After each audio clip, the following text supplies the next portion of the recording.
Hello everyone, আসসালামু আলাইকুম।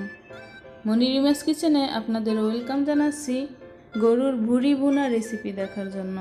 কম বেশি আমরা সবাই ভুরি ভুনা খাই, কিন্তু যারা না খায় আজকের এই রেসিপি দেখে তারাও অবশ্যই খাবে আমি আশা করি।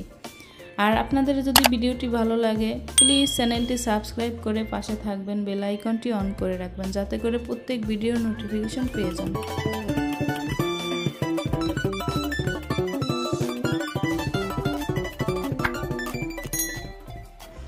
এখানে আমি রান্না করার জন্য প্রসেস করে নিয়েছি 1 কেজি পরিমাণে গরুর ভুঁড়ি। আর এটা কিন্তু খাসির ভুঁড়িও দিয়েও করা যাবে। আর এরকম করে ছোট ছোট করে কেটে নিয়েছি, দেখে অবশ্যই বুঝতে পারছেন এভাবে করে কেটে নিতে হবে, কারণ রান্নার পরে এমনিতেই আরও ছোট হয়ে যাবে। এবারে রান্নার জন্য একটা কড়াই নিয়ে নিয়েছি আর এর মধ্যে 1/2 কাপ পরিমাণে তেল দিয়েছি। তেলটা কম বেশি করে আপনারা দিতে পারেন, কেননা ভুঁড়িতে অনেক তেল থাকে। আর 1/2 কাপ পরিমাণে পেঁয়াজ দিয়ে দিলাম। আর এখানে দিয়ে দিচ্ছি 7-8টার মতো এলাচ, 6-7টার মতো লবঙ্গ আর 2টো দারুচিনি আর 2টো তেজপাতা দিয়ে একটু হালকা ব্রাউন করে ভেজে নিচ্ছি। ভেজে নেওয়া হয়ে গেলে এবারে আমি দিয়ে দিচ্ছি 1 টেবিল চামচ আদা পেস্ট আর 1 টেবিল চামচ রসুন পেস্ট দিয়ে একটু হালকা ভেজে নিতে হবে যাতে করে আদা রসুনের কাঁচা গন্ধটা চলে যায়। একটু হালকা পানি দিয়ে নিচ্ছি যাতে মশলাটা পুড়ে না যায়।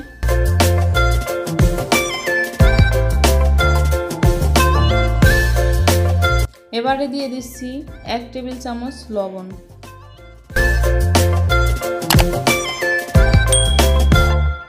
এখন দিয়ে দিচ্ছি 1 টেবিল চামচ হলুদের গুঁড়া, 1 টেবিল চামচ মরিচের গুঁড়া আর দিয়ে দিচ্ছি 1 টেবিল চামচ জিরার গুঁড়া। আবার এখন দিয়ে দিচ্ছি 1 টেবিল চামচ গরম মশলার গুঁড়া। মশলাগুলো দেয়া শেষ। এবারে ভালোভাবে মিশিয়ে নিয়ে খুব ভালোভাবে কষিয়ে নিতে হবে। এই পর্যায়ে এই মশলাটা যত ভালোভাবে কষাবে ততই কিন্তু ভুঁড়ির টেস্ট বেড়ে যাবে। কষানোর পরে যে এরকম হবে, হালকা যে পানিটা টেনে যাবে এবং তেলটা উপরে ভেসে উঠবে, এই পর্যায়ে আমি ভুঁড়িগুলো দিয়ে দিচ্ছি। ভুঁড়িটা ভালোভাবে মিশিয়ে নিতে হবে মশলার সাথে।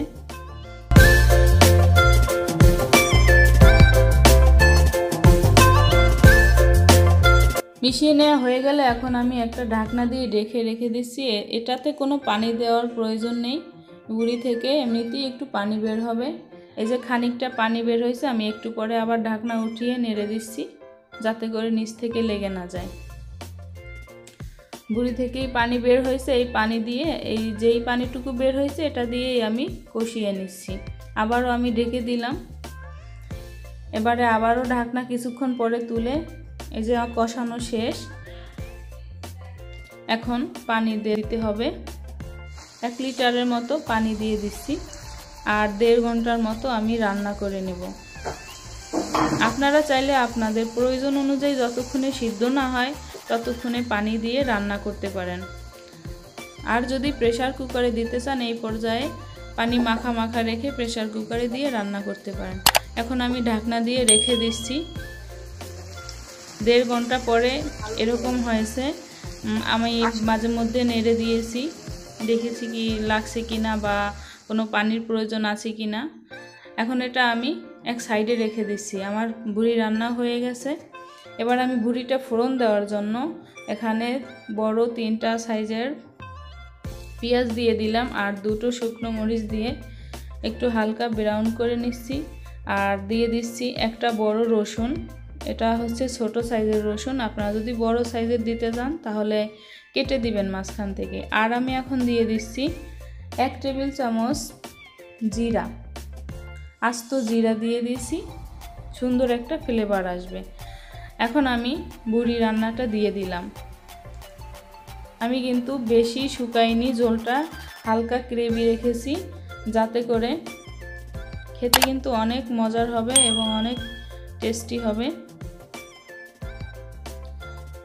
এরকম মাখো মাখো থাকবে, একেবারে কিন্তু ভুনা করি নাই, এটা খেতে আরও বেশি মজার হয়। এখন লাস্ট পর্যায়ে তুলে নেওয়ার আগে দিয়ে দিচ্ছি 1 চামচ পরিমাণে ভাজা জিরার গুঁড়া। এটা দেওয়ার পরে আমি ভালোভাবে নেড়ে মেখে ঢেকে রেখে দিব আরও 5 মিনিট। দেখতে কতটা ক্রিবি টাইপের হয়েছে। রান্নাটা হয়ে গেছে, এখন আমি তুলে নিচ্ছি। এবার পরিবেশনের পালা। এই ভুরি ভুনা গরম ভাতের সাথে কিন্তু খুবই মজা, আর আপনারা চাইলে পানি ভাতের সাথেও ট্রাই করতে পারেন, অনেক মজা। আর ভিডিওটি আপনাদের কেমন হয়েছে অবশ্যই কমেন্ট করে জানাবেন, একটি লাইক দেবেন আর আপনার ফ্রেন্ডসদের সাথে শেয়ার করবেন। আর আপনাদের একটি লাইক কমেন্টে পরবর্তী ভিডিও করার অনেক উৎসাহ পাই।